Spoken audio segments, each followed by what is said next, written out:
Bueno, hoy vamos a ver el proceso histórico de los acuerdos de paz, los acuerdos alcanzados y sus efectos.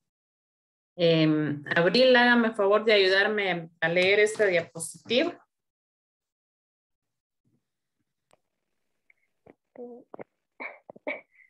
Guatemala, desde la conquista, ha trazado su historia por el camino de la desigualdad. País donde el 2% de población acumula el 95% del capital y el 92% de las tierras. Y el resto de guatemaltecos se tiene que conformar con los sobrantes. El Estado injusto que sigue velando por la satisfacción plena de las necesidades de un solo sector de la población, marginando el resto. Los protagonistas principales de la trama fueron naturalmente las fuerzas insurgentes y el gobierno guatemalteco representando en el ejército. El primero a favor de las causas populares y el segundo en defensa al estatus que conservador. Gracias.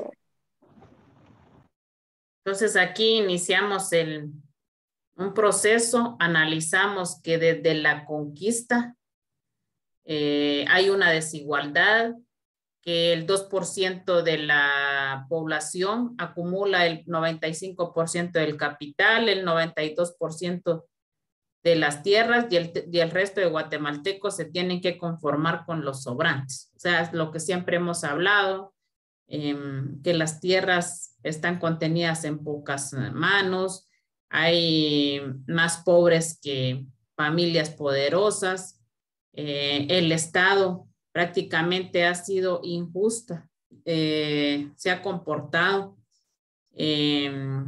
así desde el inicio que le dio entrada a las compañías, no solo empezaron que el que más dio regalías pues fue Manuel Estrada Cabrera, concesiones grandísimas a favor de Estados Unidos sin pagar ningún centavo. Jorge Ubico, hasta en 1954 que Jacobo Armen decide ya no más quitarles las tierras, dárselas a los pobres, crear el decreto 900, favorecer a las familias más pobres dándoles tierra, y ahí se desata el conflicto porque no hay tierra ociosa sin trabajar, y hay gente pobre que lo necesita y no puede trabajar. Y ustedes, y lo hemos aprendido, en el semestre pasado aprendimos que el Estado es el que tiene toda la responsabilidad de protegernos del derecho a la vida, derecho a la salud, a la seguridad. Todo nos lo tiene que proveer por parte del Estado, pero nos hemos dado cuenta ya hasta nuestros días que hasta con la salud está costando. La mayoría de las vacunas son donadas, o sea, hemos estado o estamos prácticamente al margen de las regalías de otros países, ya que nuestro país no tiene ni para comprar vacunas. Y no sé si estuvieron viendo viendo las noticias, pero Estados Unidos está tratando de corruptos a Consuelo Porras, a nuestro gobierno, y por primera vez el presidente empieza a lanzar cosas en contra de ellos, y no sé con qué objetivo, porque estar dando malos comentarios para Estados Unidos, una gran potencia que nos tiene marginados y encima el pie. No sé con qué astucia o cuáles son sus miras que tiene el presidente para estar dando comentarios acerca de la postura que tiene Estados Unidos.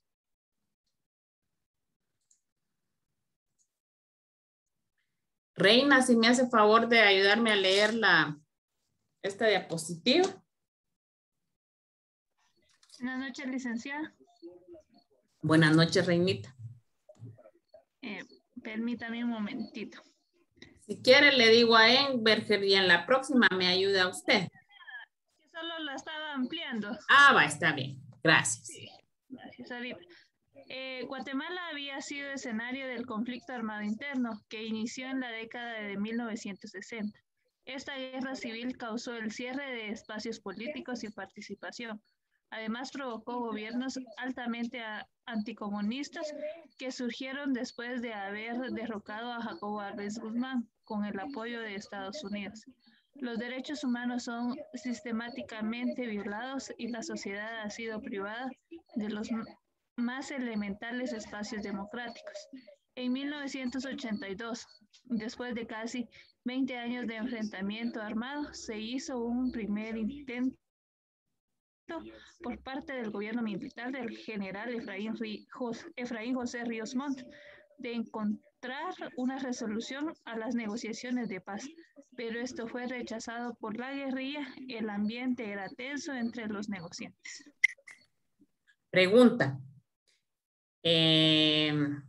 ¿Cuál sería el cierre de espacios políticos y la participación?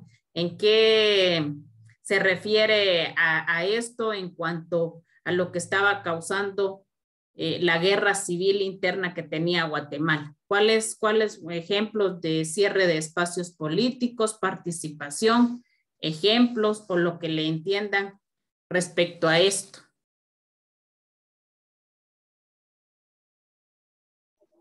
Licta sería como, por ejemplo, la participación de elecciones, en la que las personas no tenían espacios para entrar políticamente en alguna elección que ellos...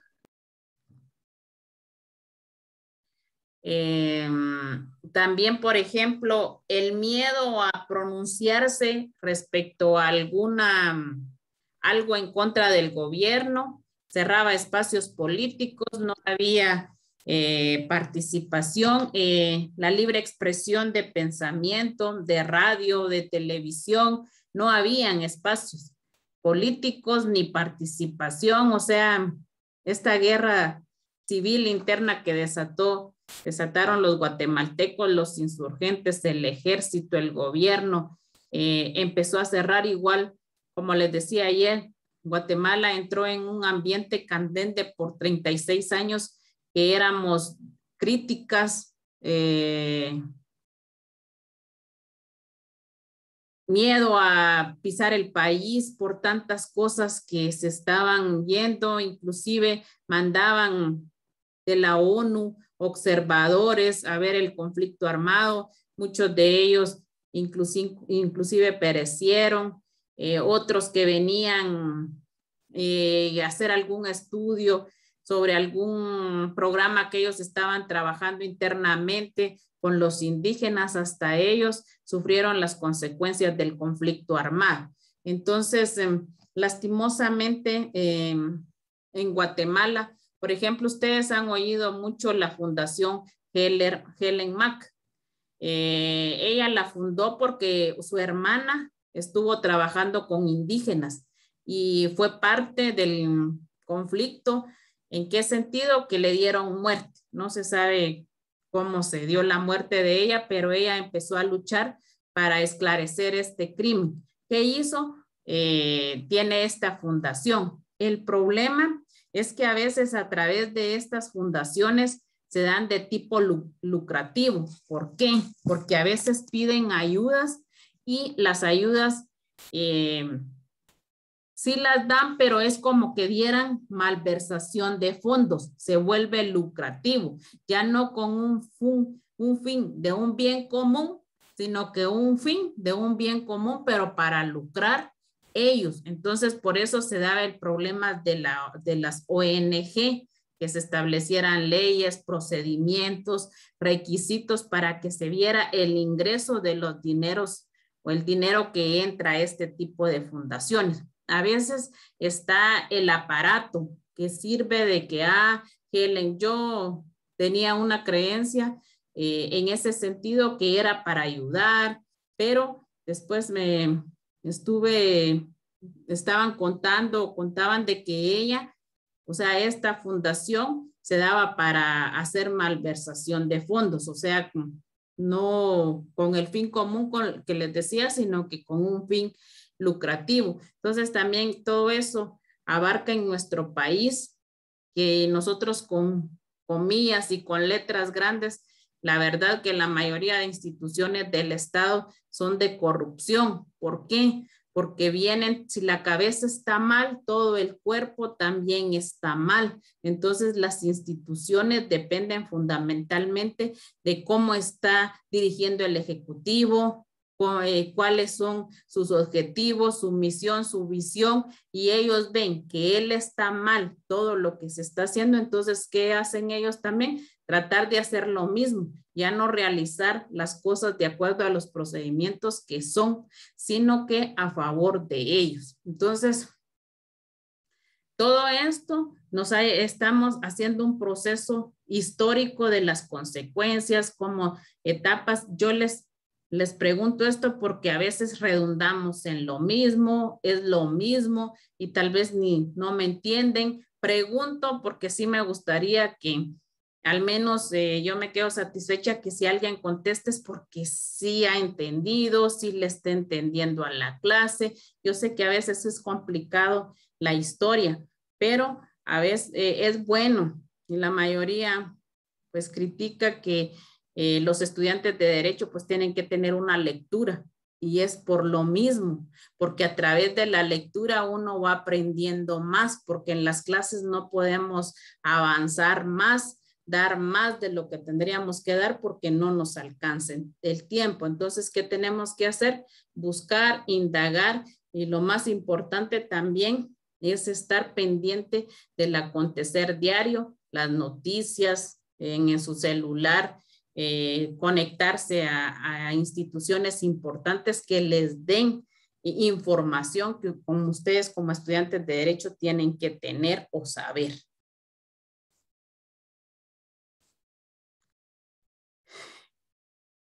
Dani, ¿me ayuda a leer esa diapositiva?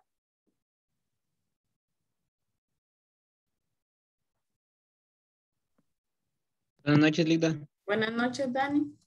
Los 3 párrafos. ¿Sí me hace favor? El proceso de pacificación centroamericano. En contraposición, el proceso de paz en nuestros países se encuentra ligado a una concepción positiva de la paz y al paradigma idealista de las relaciones internacionales. En la isla Contadora, Panamá, a principios de 1983, se reúnen algunos representantes de los países vecinos, Colombia, México, Panamá y Venezuela, quienes formulan una declaración de Contadora de enero de 1983. En julio de 1985 se organiza un segundo contingente. Los gobiernos de Argentina, Brasil, Perú y Uruguay conforman el grupo de apoyo. Gracias, Dani. ¿Qué pasa con esto? Aquí es el proceso de pacificación centroamericana. ¿Por qué? Porque Colombia ha sido un país que ustedes mismos, con Pablo Escobar, se pueden dar cuenta que había guerrilla, igual que nosotros aquí en Guatemala. Ellos secuestraban a periodistas, agentes del gobierno. Entonces había también así como una guerra interna entre la guerrilla y el gobierno en Colombia. Entonces, ¿qué hicieron? Estos países empezaron a reunirse.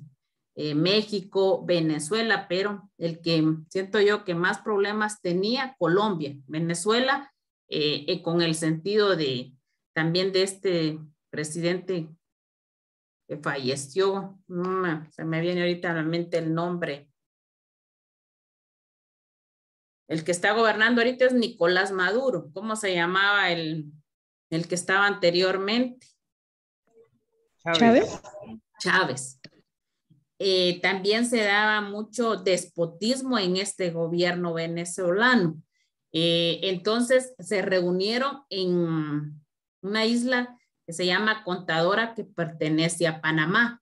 Ellos empezaron las primeras negociaciones para llegar a un acuerdo que hubiera paz en Colombia, que en Venezuela pues el gobierno tratara de beneficiar igual a los ciudadanos, no a familias poderosas. Entonces se hicieron esta primer reunión en esta isla, por eso es que se llama Declaración de Contadora, porque fue en esa isla que hicieron una acta donde iban a hacer ciertos acuerdos para que empezaran a hacer procesos y que en Colombia pues empezaran a negociar con la guerrilla. Y esto se hizo en enero de 1983. Otro nuevo grupo que hicieron en Centroamérica fue en Brasil, Perú, Uruguay. Formaron un grupo de apoyo en 1985. ¿Qué pasó? De ver que estos países se estaban organizando para que hubiera paz, entonces se empezó a formular aquí el de nosotros, que ayer les explicaba que estaba formado, que se llamaba Comisión Nacional de Reconciliación, que la formaban ciertas personas, el organismo ejecutivo, la comisión episcopal, ciertos miembros honorables, y por ejemplo, habían también partes de generales, capitanes del ejército, formando grupos que se reunían para empezar las negociaciones con el proceso de paz. Ayer hablábamos que fueron 14 años que estuvieron negociando en diferentes países. La última fue en nuestro país el 29 de diciembre, que fue cuando se realizaron o se firmaron los acuerdos de paz.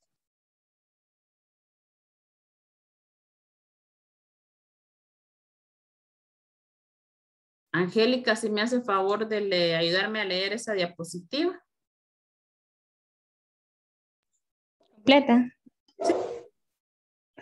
Dice, el proyecto de instrumento legal de mayor trascendencia emitido por el Grupo de Contadora fue el Acta de Contadora para la Paz y la Cooperación en Centroamérica, aprobado en la 7ª reunión de consulta del 7 de diciembre de 1984. Ellos ayudaron a buscar la paz y reconciliación de toda Centroamérica. En 1986, el presidente guatemalteco Marco Vinicio Cerezo Arévalo, en ese entonces, convoca al resto de los presidentes de los países centroamericanos para encontrar la solución pacífica a las crisis armadas.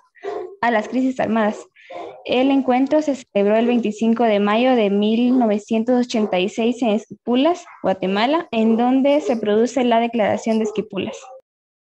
Entonces, por eso es el proceso. Se empezaron a reunir los países americanos y luego empezamos nosotros como centroamericanos, y que el que dio el primer paso pues fue Marco Vinicio Cerezo Arévalo, convocando a los presidentes centroamericanos el 25 de mayo de 1986 en Esquipulas. Ahí se empezaron las primeras negociaciones, qué puntos se iban a tratar para ir que en cada celebración o en cada reunión que hacían un acta y la firmaban todas las personas que estaban reunidas en ese momento. Entonces, así fue como empezaron las negociaciones y el proceso de paz.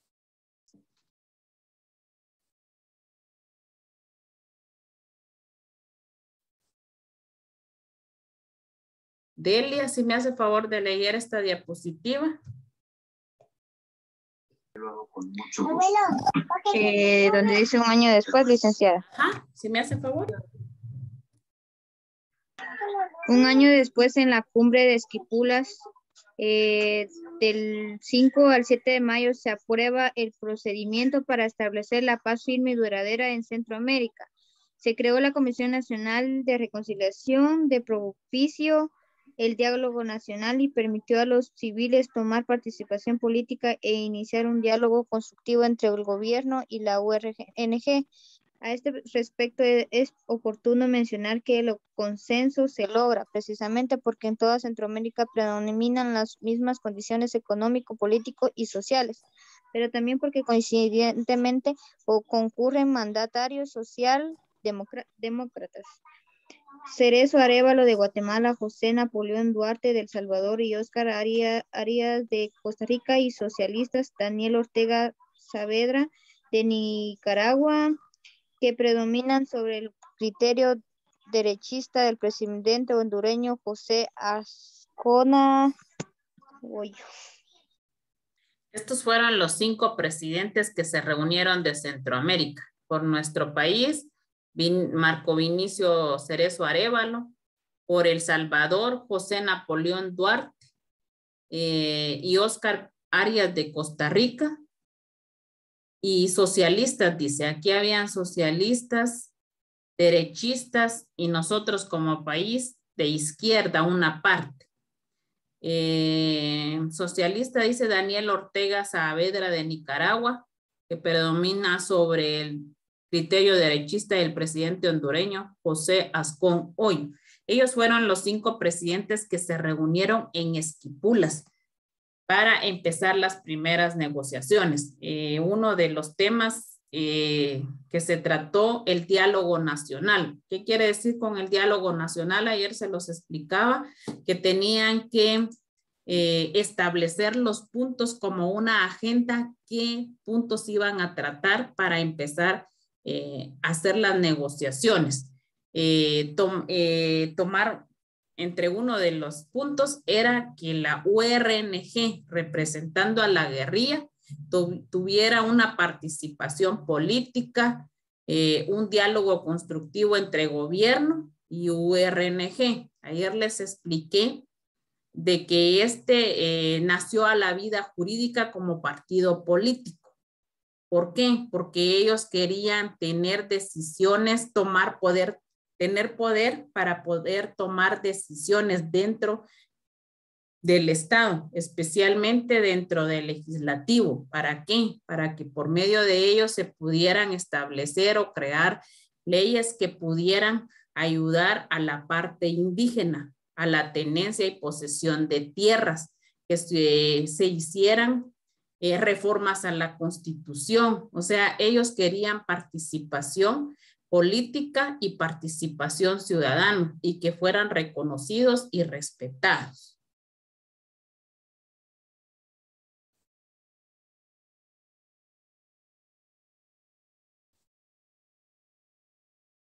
Adelicia, ¿me hace favor de leerme esta diapositiva? La URNG, aprovechando la coyuntura y el descrédito de los gobiernos militares por sus constantes violaciones a los derechos humanos, exige como condición para iniciar las pláticas de pacificación la democratización del país. Jefes de Estado castrenses, Óscar Humberto Mejía Víctores, no brinda atención al requerimiento y se enfrasca en convocar una asamblea para redactar la nueva constitución, así como a organizar el proceso electoral de 1985. El primer presidente civil en la nueva historia democrática, Guatemala coincide con la puesta en vigencia de la Constitución de 1986. Gracias.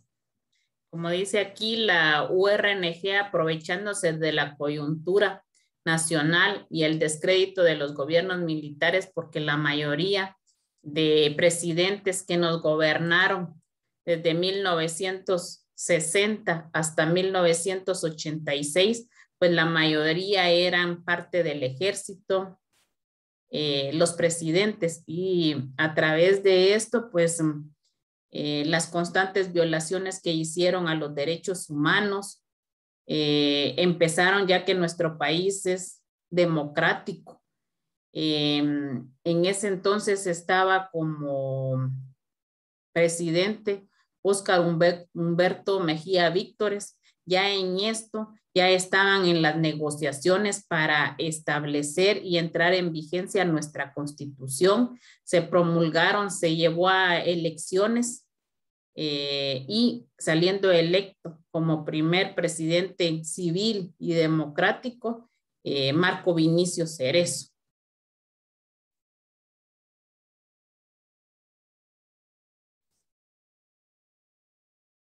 Jessica, si lee esa diapositiva.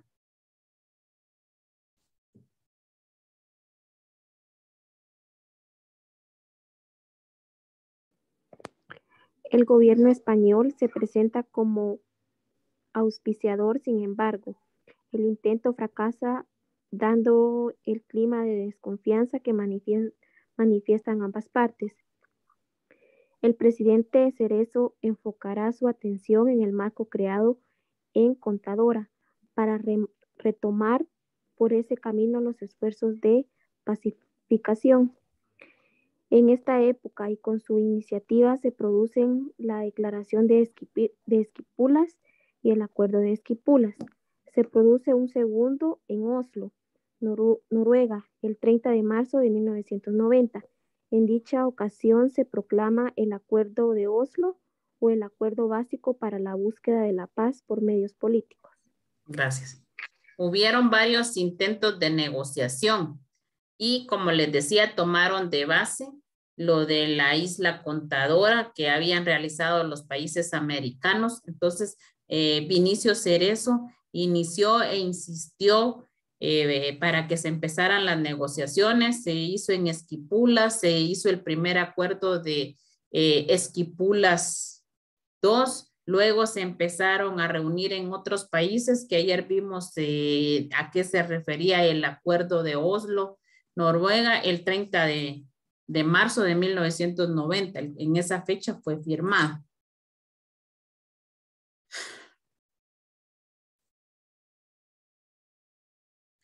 Tania, si puedes leer esa diapositiva.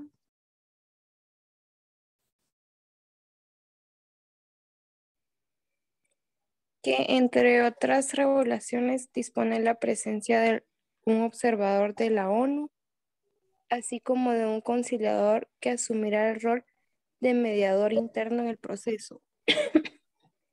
Además, se dispone la organización de encuentros de la URNG con diversos sectores de la sociedad civil.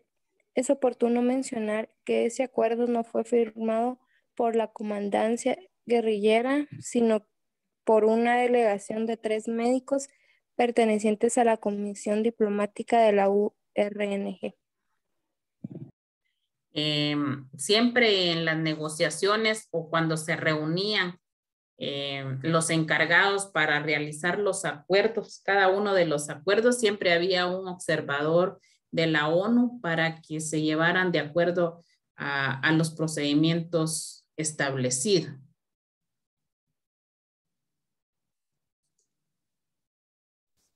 Este fue el de Acuerdo de Oslo, Noruega.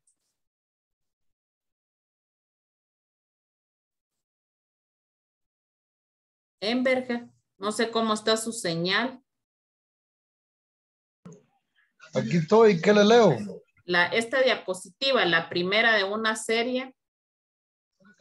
La primera de una serie de rondas entre la URNG y la sociedad civil se produjo en mayo de 1990 en el Escorial, España.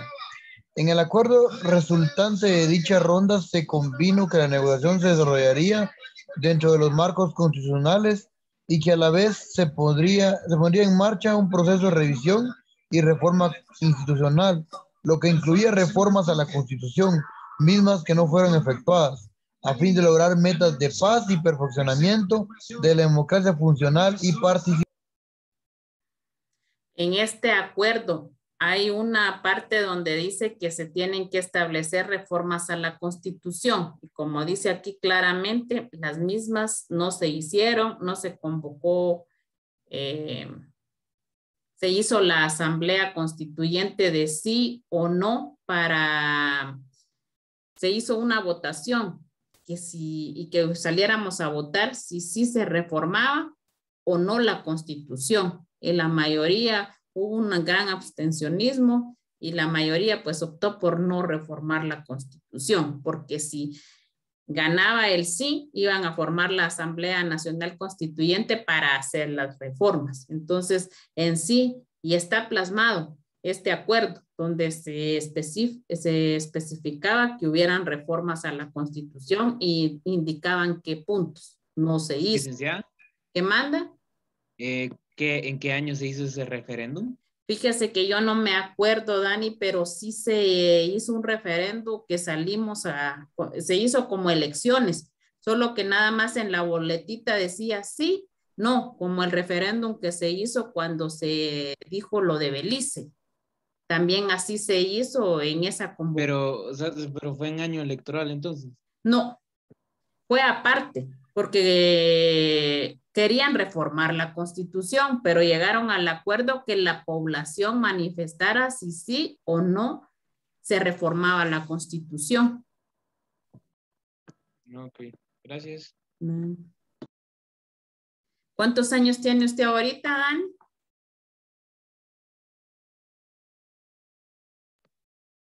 ¿24?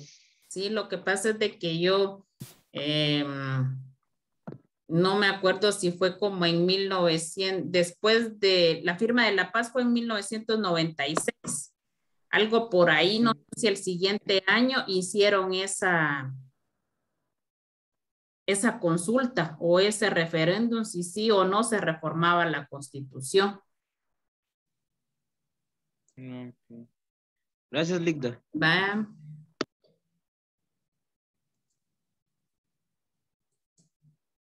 Solángel.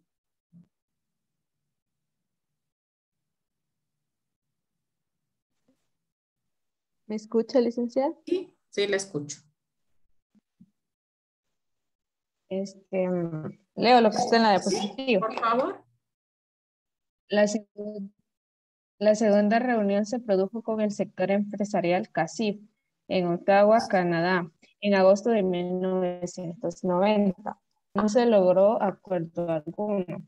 En el mes de septiembre se desarrolló la reunión con los líderes religiosos en Quito, Ecuador. De dicha reunión emanó la Declaración de Quito. Y en el mes de octubre de ese mismo año se desarrolló la reunión entre la URNG y los representantes del movimiento sindical y popular en Metepec, Puebla, México. Después se produjo la reunión con los sectores académicos, cooperativistas y profesionales en Atlisco, Puebla, México. De las dos últimas emanaron 2 declaraciones conjuntas. Todos estos procesos se dieron en 1990.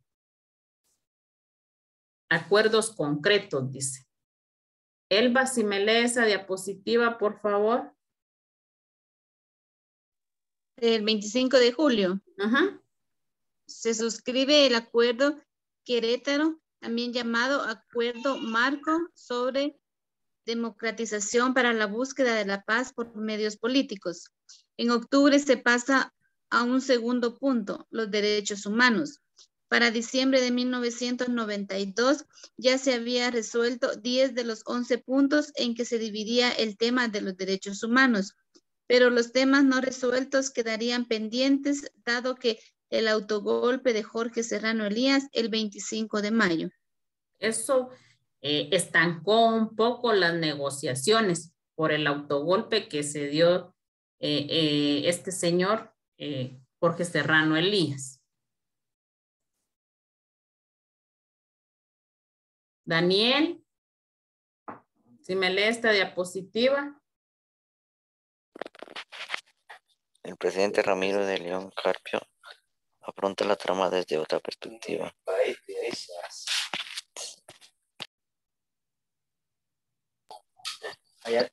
Había que abordar por separado los temas sustantivos y operativos. Primero debían buscarse resolución a las causas del conflicto y después ponerle fin al mismo.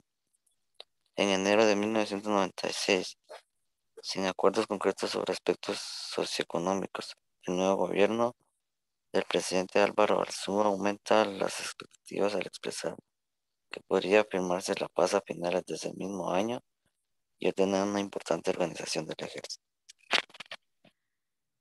Como se le dio el autogolpe a Ríos Montt, asumió el poder Ramiro de León Carpio. Siguieron las negociaciones, pero miren, aquí está claro, no habían acuerdos concretos sobre aspectos socioeconómicos, especialmente sobre lo referente al agrario, a lo de la tierra, pero Álvaro Arzú se empeñó en que en ese año pues se cerraran las negociaciones y se firmara los acuerdos de paz, que acá que aunque no varios, son 12 acuerdos, pues algunos no se hayan cumplido a cabalidad. Entonces, todo esto fue el proceso que vimos cómo se iniciaron para que se empezaran las negociaciones de los acuerdos de paz. Cómo empezó, se dio a través de los países americanos en contadora, quiénes fueron los protagonistas, después se reunieron los países centroamericanos, los 5 presidentes, que se reunieron en Esquipulas, y ayer que vimos parte de los acuerdos de paz. Aquí solo es un pequeño resumen del proceso que se dio para dar paso a los acuerdos de paz. Acuerdos alcanzados y sus efectos.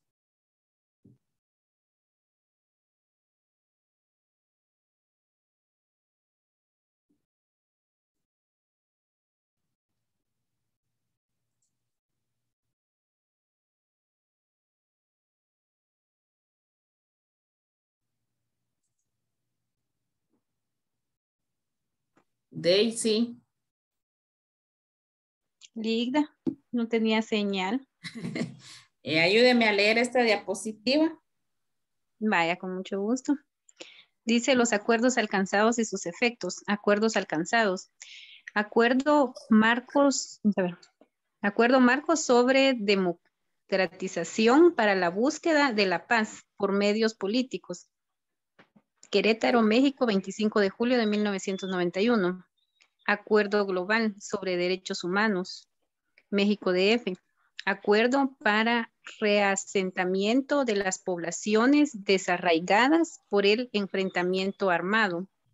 Acuerdo sobre el establecimiento de la Comisión para el Esclarecimiento Histórico de las violaciones a los derechos humanos y los hechos de violencia que han causado sufrimientos a la población guatemalteca.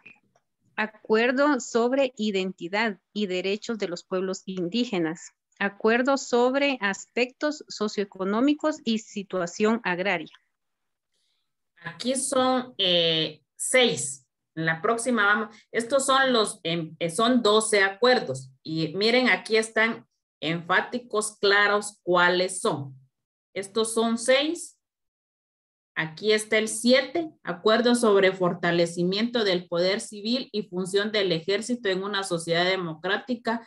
Fue firmado en México el 19 de septiembre de 1996. El acuerdo, aquí 8, sobre el definitivo cese al fuego fue firmado en Oslo, Noruega, el 4 de diciembre de 1996. El 9, acuerdo sobre reformas constitucionales y régimen electoral, firmado en Estocolmo, Suecia, 7 de diciembre de 1996. Aquí es donde les digo que incluyen las reformas a la Constitución y al régimen electoral. Al régimen electoral o al Tribunal Supremo Electoral o a la ley electoral de partidos políticos sí se le han hecho varias reformas basados en este acuerdo que está de reformas a la Constitución y régimen electoral, así se llama el acuerdo. El acuerdo 10, acuerdo sobre bases para la incorporación de la Unidad Revolucionaria Nacional Guatemalteca a la legalidad, firmado en Madrid, España, el 12 de diciembre de 1996. 11,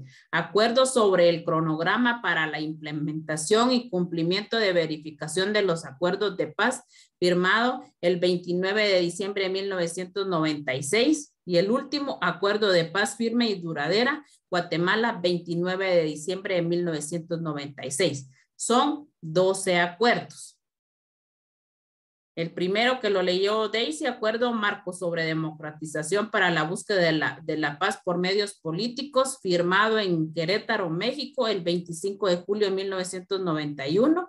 El acuerdo global sobre derechos humanos, México, Fue firmado en México el 29 de marzo de 1994 el acuerdo para el reasentamiento de las poblaciones desarraigadas por el enfrentamiento armado, firmado en Oslo, Noruega, el 17 de junio de 1994. El acuerdo sobre el establecimiento de la Comisión para el Esclarecimiento Histórico de las Violaciones a los Derechos Humanos, los hechos de violencia que han causado sufrimiento a la población guatemalteca, firmado en Oslo, Noruega, el 23 de junio de 1994. Este acuerdo fue que se tenían que todo lo que se había vivido durante el conflicto armado.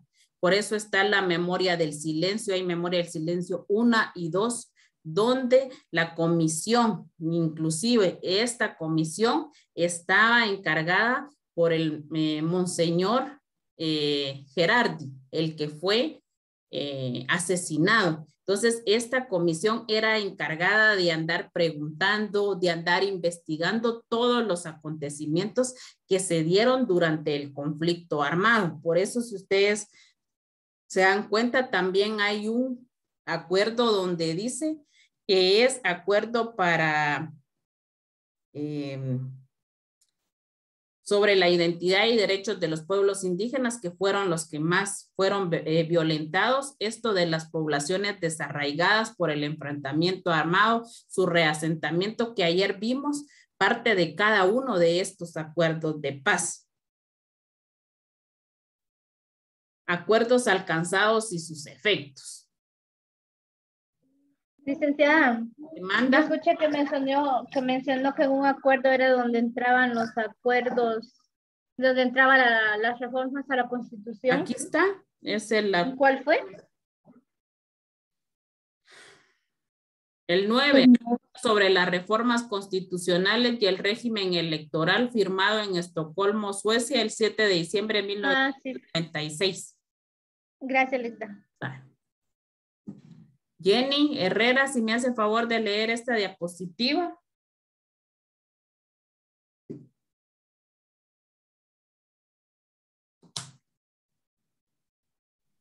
Muy bien, licenciada.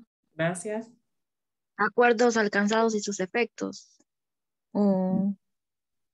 Sí. Ay, permítame que viera que se me distorsiona la pantalla. Acuerdos alcanzados y sus efectos. El año pasado idearon realizar un foro académico con la finalidad de mover la reflexión sobre el proceso de paz en el país. La intención de esto era aportar todos aquellos logros que después de que ya firmados los acuerdos de paz se hayan obtenido. Podemos decir entonces que se estaba implementando el proceso de paz que se había pactado. Hubo una serie de aportes, logros y criterios sobre el avance del mismo, que tratadistas, comentaristas, expertos y analistas concluyeron con que si se estaba dando una prosperidad racional del proceso de paz y que conforme el tiempo los resultados serían más favorables. Gracias. Pregunta.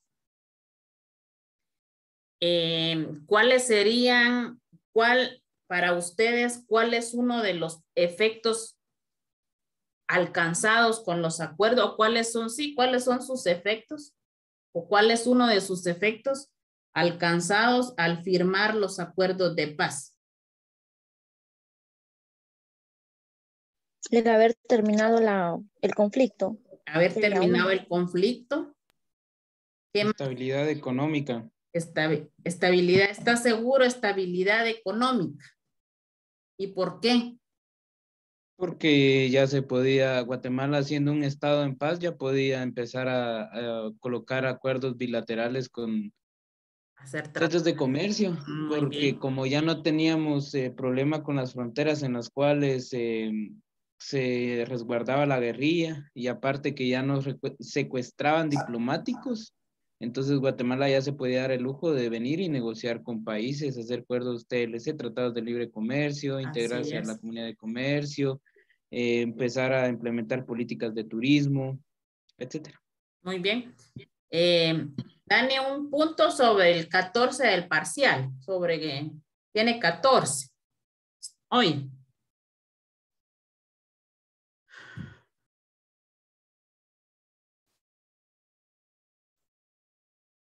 Lucero, si me hace favor de ayudarme a leer esta diapositiva.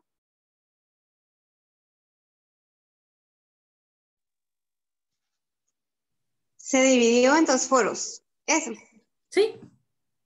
Uno interno y el otro público, en los que hicieron énfasis sobre las potencias en que ambos estaban generando y el aporte de desarrollo que se estaba obteniendo, aunque por otro lado también se veía lo contrario a este proceso, el cumplimiento de los acuerdos. Este se estructuró en torno a una síntesis basada en 6 procesos fundamentales. Primero, la profundización de la democracia basada en la participación ciudadana para fortalecer el poder local. Gracias. Esa fue una de los logros que yo le coloco como importante de los efectos alcanzados a los acuerdos de paz, la participación ciudadana. Y no me van a decir porque ya vimos qué es la participación ciudadana, jóvenes. Gánense su puntito sobre 14. Yo aquí todo lo voy apuntando para que no se me olvide. ¿Cuál es la participación ciudadana? Como cuando elegimos a un presidente o algo así, nuestros votos.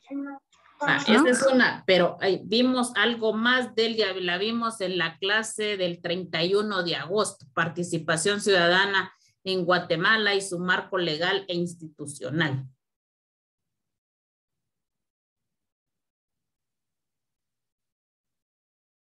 Se refiere al ejercicio de la soberanía por parte del pueblo para... Sí, está bien, Angélica. Soberanía por parte del pueblo. En cuanto a intervenir en actos políticos públicos. Sí. Temas así. Está bien, va. Punto, Angélica. Yo solo me recuerdo los ejemplos que dio nada más de cuando se organizaban en las comunidades. ¿Quién habló? Las personas. Daisy.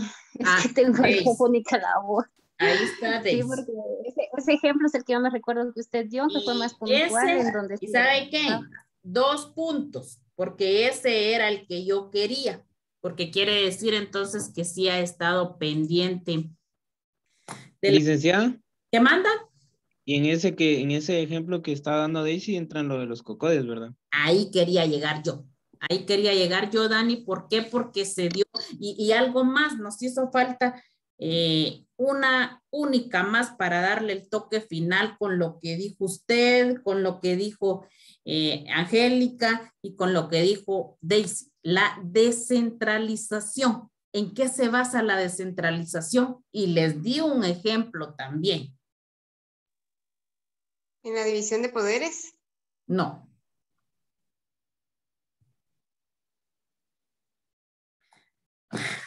Bueno, yo les voy a explicar esto y ahí se acuerdan y si tienen tiempo ahí ven las clases grabadas. ¿Qué manda? Usted habla de la descentralización, Diego Bruto, de todo lo que, por así decirlo, de los productos, ¿verdad? No, yo hablo de la descentralización, por ejemplo, así que ya como no los tenemos lugares de votación, ¿verdad, licenciada? También, eso es en el sistema electoral y yo les agradezco que estén participando así porque yo veo el empeño que han puesto en estar en las clases. Pero yo les ponía un ejemplo claro. Por ejemplo, Guatemala estaba la Contraloría, la SAT. Para cualquier trámite teníamos que viajar hasta la capital. ¿Qué pasó? Se empezó a descentralizar.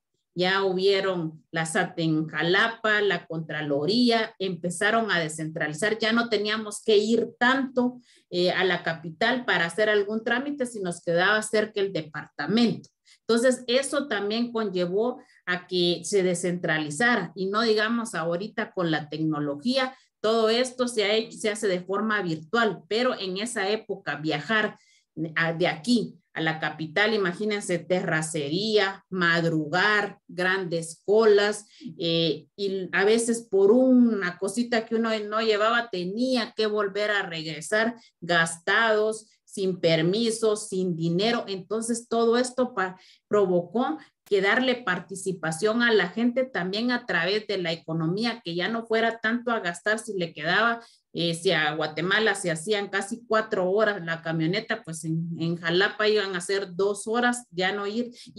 Y algo, Patojo, bien importante que ustedes se han de acordar o sus papás les han de haber comentado, en la capital no se podía andar, cómo abundaban los ladrones, daba miedo andar en la terminal, un montón de situaciones. Entonces se provocó la descentralización, que hubiera en diferentes departamentos, lugares. Miren, qué bonito es que ahora hasta una fiscalía del Ministerio Público tenemos aquí en el municipio, que ¿cuándo se iba a dar? Por ejemplo, juzgados de paz no habían. El que representaba era el síndico de la municipalidad. Él era como juez para que se le daban a él a conocer si había algún delito o algún robo, el síndico. No habían juzgados de paz. Entonces, miren, se empezaron a crear los juzgados de paz en los municipios.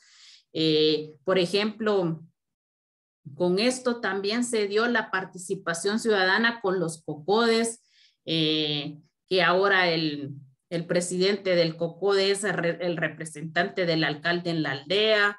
A él se le tienen que ir a contar si hay alguna cosa, si hay algún robo, si hubo algún asesinato en la comunidad, alguna necesidad, a ellos. Ahí hay participación, se incluyó la participación de la mujer, que está en la ley de descentralización y en la ley de consejos de desarrollo, que dice que para formar un COCODE tienen que haber tantos miembros, pero tienen que incluir a 2 mujeres. O sea que hasta en eso se dio. Para mí, algo importante de estos efectos alcanzados fue esto: la participación ciudadana, la democracia, como decía Angélica, porque ahí nos dieron participación y soberanía, poder a nosotros como pueblo para participar, votar, decidir, ser miembros activos de cualquier comunidad. A eso yo le veo lo positivo.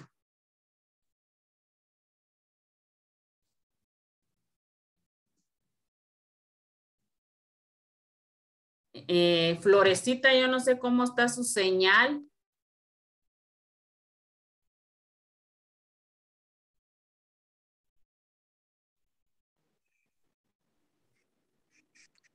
¿Me escucha, Rigda?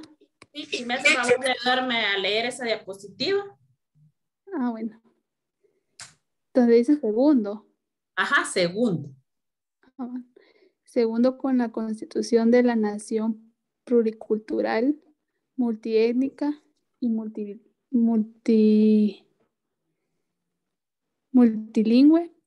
Tercero, aportar cambios en las funciones constitucionales del ejército y de la policía.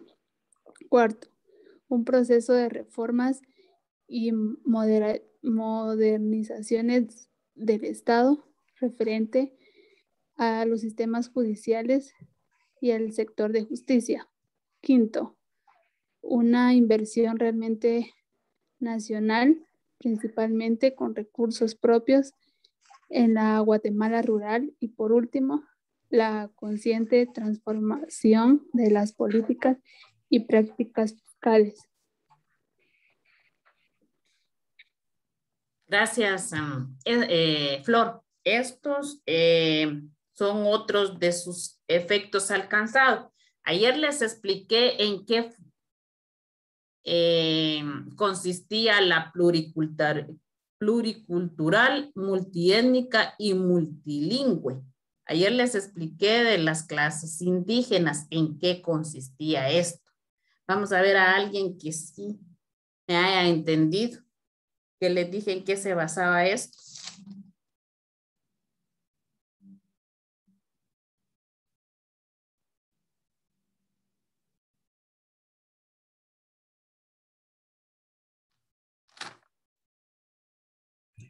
Liga, esto no era a lo que se refiere usted, que Guatemala tenía etnias mayas, garífunas, aloxincas. Así es, Angélica. 1 más 2. O sea, ya el examen sobre 3. Miren, antes de que se me olvide, yo ayer a alguien le di un punto. ¿A quién de ustedes fue? Porque no lo tengo anotado aquí. Y yo hice la pregunta sobre la impunidad. ¿O quién implementó la discriminación hacia el pueblo? Pero a alguien le di un punto. Fue la de la Jenny García. del pueblo Ligda y Jenny Contreras le. Ah, gracias, Jenny. Muchísimas gracias, Adeli. Es lo que dice Angélica, que Guatemala no solo es, en indígena, o sea, los mayas, hubieron xincas, garífonas, ¿por qué? Porque tenemos lenguas, diferentes idiomas, no solo los mayas, sino que también los xincas, los garífonas, cada quien tiene sus lenguas, entonces por eso dijeron, e inclusive está en la Constitución que somos que son una nación pluricultural, multiétnica y multilingüe, por los idiomas, por la cultura y por las diferentes clases indígenas que hay dentro de nuestro país. Dice que aportar cambio en las funciones constitucionales del ejército y la policía. Tenían que hacer ciertas reformas tanto a los reglamentos, acuerdos establecidos del ejército y la policía. Cuarto, un proceso de reforma y modernización del Estado referente a los sistemas judiciales y al sector justicia. ¿Por qué? Porque cuando el presidente Efraín Ríos Montt estaba en el poder, él hacía juzgados especiales. ¿En qué consistían estos juzgados especiales? Que si alguien era encontrado o hablando o malinformando al gobierno, llegaban, lo capturaban, le hacían un proceso de un par de horas y lo mandaban a fusilar. Entonces, todo esto se dio que se dieran reformas a las leyes, especialmente a las que se pueden reformar Código Penal, varias leyes donde se establecieran que el sector justicia se tenía que aplicar de acuerdo a un debido proceso. Y quitaron lo de esto de los fueros especiales o de los tribunales especiales. Quinto, dice una inversión realmente nacional, principalmente con recursos propios en la Guatemala rural. Y por último, la consciente transformación de las transformaciones políticas y prácticas fiscales. ¿Qué querían hacer esto? Empezaron a averiguar qué tipo de impuestos se podían hacer para hacer mayores recaudaciones, que nuestro país tuviera suficientes ingresos a través de los impuestos establecidos para cada uno de los ciudadanos y tuviera fondos propios. El problema es de que nosotros como ciudadanos sí generamos impuestos, pagamos impuestos. Lo malo es que nuestro gobierno hace malversación de fondos y no lo invierte donde lo tendría que invertir de acuerdo a lo establecido en la Constitución. Logros del proceso de paz. Albita, solo usted me hace falta que lea, pero no sé cómo está su señal.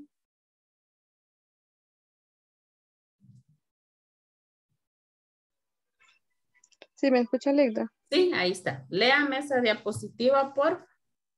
Logros del proceso de paz.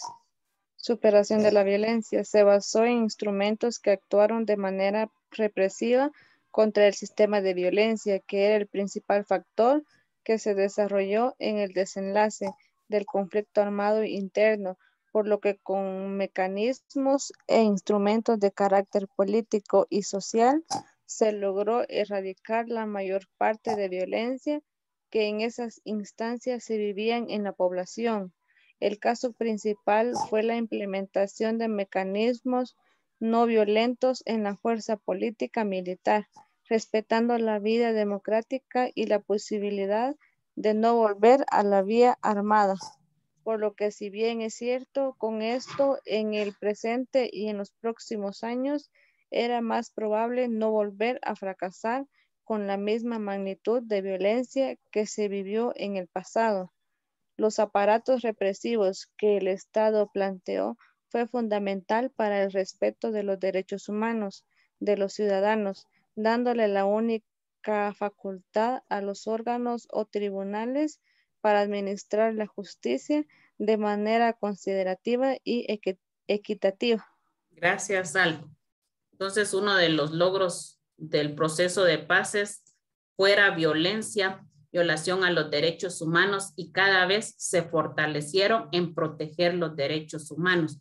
La figura fundamental que se propuso para esto fue nombrar o crear la figura del procurador de los derechos humanos para que siempre estuviera trabajando en la defensa, en la protección de cada uno de los derechos humanos. Entonces, a partir de esto se reforzaron más los tribunales de justicia para que se hiciera el debido proceso, se protegiera y no hubieran más violaciones, especialmente en contra de las mujeres y de la clase indígena.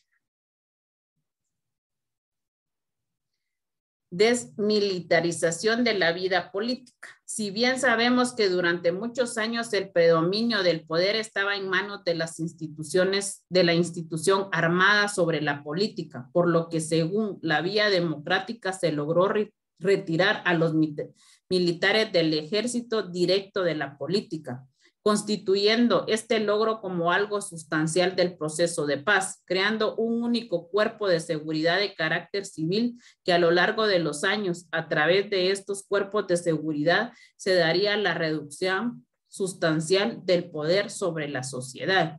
Uno de los que implementaron fue que parte del ejército no fueran candidatos a presidente. Si ustedes se dan cuenta, cuando Otto Pérez Molina fue candidato, él ya estaba retirado del ejército. ¿Por qué? Porque por muchos años pues fuimos lideradas o dirigidas por muchos militares. Entonces todo esto también se llevó a quitarle un gran poder al ejército sobre los ciudadanos, y aunque hasta cierto punto pues que no fueran a encontrar a represalias, que no las cometiera violaciones el ejército, sino que esto se diera a través de los tribunales de justicia, que ya no fuera el ejército encargado de andar violando, masacrando y haciendo asesinatos a diestra y siniestra, sino que para eso se estableciera o se respetara el debido proceso. Reformas a la institucionalidad del Estado. Hubieron propuestas muy onerosas para crear conjuntos de leyes y reformas a la legislación secundaria. Se logró la introducción de reformas al organismo judicial, reformas estatales al aparato electoral para que todos actuaran conforme a la continuidad de los acuerdos de paz, induciendo un mayor nivel de participación ciudadana en el proceso electoral. Hasta la fecha son muy escasas las muestras de avance en este campo porque se ha perdido la práctica de principios políticos, culturales, sociales y religiosos, por lo que la población se encuentra inmersa en una contienda social. En conclusión, los acuerdos de paz nada más tuvieron sus efectos alcanzados y los discutimos y se los expliqué aquí, pero el objetivo principal fue que ya no hubiera guerra interna entre parte del gobierno y la guerrilla, sino que se llegaran a ciertas negociaciones, se firmara la paz y esto se quedara, se distribuyeran la parte insurgente, regresaran los refugiados, se le dieran ya no más violaciones a los derechos humanos, que se fueran respetadas los derechos especialmente a la clase indígena, tantas violaciones que se cometieron en contra de las mujeres, cese, hay un cese definitivo al juego y a la paz. ¿Por qué? Porque si nosotros siguiéramos con esta guerra interna, definitivamente estuviéramos peor de lo como estamos, siempre con miedo, escondiéndose, no habría libre expresión de prensa, de radio, de televisión, nadie pudiera expresar, decir, entonces viviríamos como en ese tiempo, 36 años que mucha gente que estuvo durante el conflicto armado se dieron cuenta de tantos miedos que se implementaban, porque ustedes se acuerdan que en cada municipio del país habían destacamentos militares, siempre estuvieron presentes las figuras de los soldados, obligaban a los jóvenes a participar y formar parte del ejército, los quitaban de sus familias, hacían muchas cosas que tenían al pueblo, a los ciudadanos con mucho miedo. Hubieron demasiadas muertes por este tipo de conflicto, que el único objetivo pues era sus ansias de poder, no era ni beneficiar a nadie, sino que simplemente lo que ha predominado aquí, el que tiene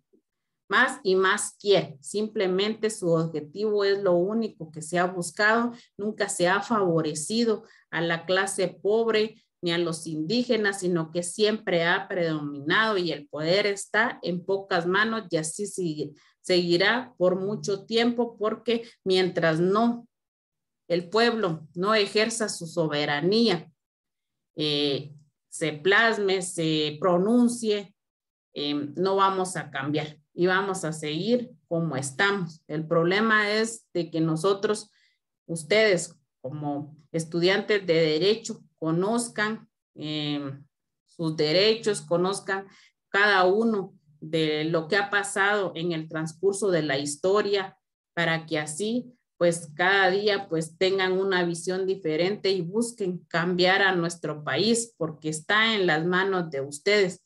Si la mayoría de jóvenes se fuera a empadronar, conociera la historia, se esforzara, yo siento también que nuestro país diera un giro de 90 grados. Y el problema también es de que la mayoría del país es clase indígena, clase pobre, extremada pobre, y también lo que más nos sucumbe a nosotros como guatemaltecos es de que esta clase no participa en las elecciones. Sus hijos tampoco tienen un grado académico. ¿Por qué? Porque trabajan al día y día para tener su sustento y poder mantener a sus familias.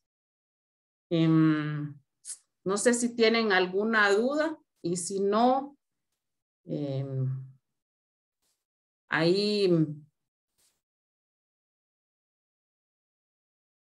terminaríamos ahí la clase.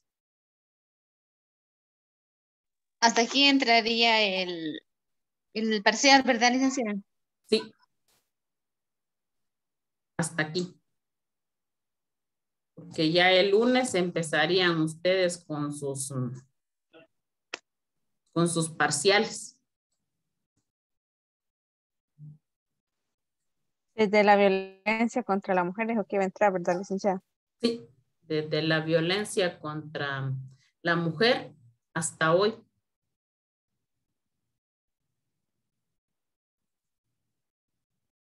Siempre va a utilizar la misma metodología, licenciada. Fíjese, sí, yo creo que sí, Daisy, porque mañana tenemos una capacitación de 6 a 7 de la noche con el coordinador para darnos nuevamente lineamientos para utilizar los formularios y el examen. Entonces, yo siento que la misma metodología, y mañana nos va a terminar de pulir en varias cuestiones. Entonces, yo voy a hacerles el examen, voy a hacerlo el jueves, porque hay que enviárselo a él, pero mañana nos va a capacitar con respecto a las evaluaciones. Ah, vaya, está bien, licenciada. Gracias. Vale. Entonces nos miramos con ustedes. Yo los examino el 1 de octubre. Cualquier cosa yo les envío algún chat por el WhatsApp. Ustedes también, si tienen alguna duda, me escriben y con gusto yo se las respondo. Feliz noche, licenciada. Feliz noche. Feliz noche. Gracias, licenciada. Feliz noche. Feliz noche. Feliz noche. Feliz noche.